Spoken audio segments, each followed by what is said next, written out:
আপনি আপনি কয়তলা আটকা পড়ছিলেন একটু বলুন তো আমাকে, একটু বলুন। আমরা 6 তলায় ছিলাম, 7 তলায় 7টা ফ্লোরে ছিলাম।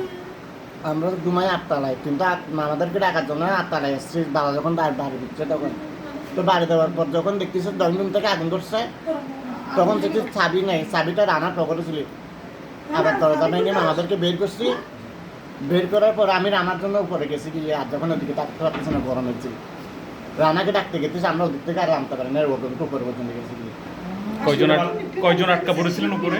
আমরা দুজন, আমরা উপরে গেছি গিয়ে রানা। ফায়ার সার্ভিস আপনাদের কিভাবে রেস্কিউ করলো, উদ্ধার করলো? আমরা তো সব কিছু নিপার পরে তো এখান থেকে নামছি, ওখানে কোনো সমস্যা হয় না তো। একটু যদি বলেন যে আপনারা কয়টা ইউনিট কাজ করেছেন, আসলে আপনার কয় ঘন্টা লাগছে, কয়টা ইউনিট কাজ করছে, আর সব মিলিয়ে এখানে কতজনকে রেস্কিউ করেছেন, আপনাদের কোনো আহত আছে কিনা সব মিলে? আমরা 3টা 7 মিনিটে আমরা মেসেজ পাওয়ার পরপরই আমার নেতৃত্বে 2টা ইউনিট এই ঘটনাস্থলে আমরা উপস্থিত হয়ে এখন আগুনের 7তলা বিল্ডিংয়ে 7তলায় আগুন। তো আমরা প্রথমে আমাদের পানিবাহী গাড়ি দিয়ে আমরা আগুন নির্বাপন করার চেষ্টা করি। তারপরে পার্শ্ববর্তী পানির সোর্স থেকে আমরা পানি নিয়ে আমরা থেকে আমাদের 4টা লাইনের মাধ্যমে আমরা ওইখানে আগুন নিয়ন্ত্রণ আনতে সক্ষম হই।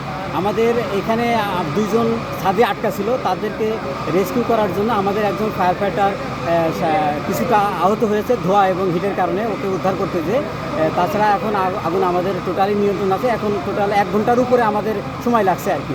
আর আপনাদের ওনাকে কোথায় পাঠানো হয়েছে? এখন আমাদের ওনাকে আমরা চট্টগ্রাম জেনারেল হাসপাতালে পাঠাইছিলাম, ওখান থেকে মেডিকেল কলেজে আর কি রেফার করছে আর কি। এখন যাচ্ছে মেডিকেল কলেজে যাচ্ছে আর কি আমাদের স্টাফটা। ক্ষয়ক্ষতি মানে কীরকম?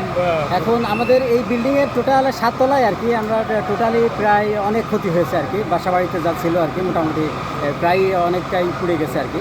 তো এখানে সবচেয়ে ভালো কথা যে এখান থেকে আগুন আর ছড়ায়নি, যে পাশের বিল্ডিংয়ে বা নিচতলায় বা আদার্স কোনো জায়গায় ছড়ানি যায়। লাগোয়া ভবনগুলো ছিল, আমরা পাশ থেকেও আমরা কাজ করছি, 2 পাশ থেকে, এই জন্য আর কি আগুনটা ছড়ায়নি আর কি।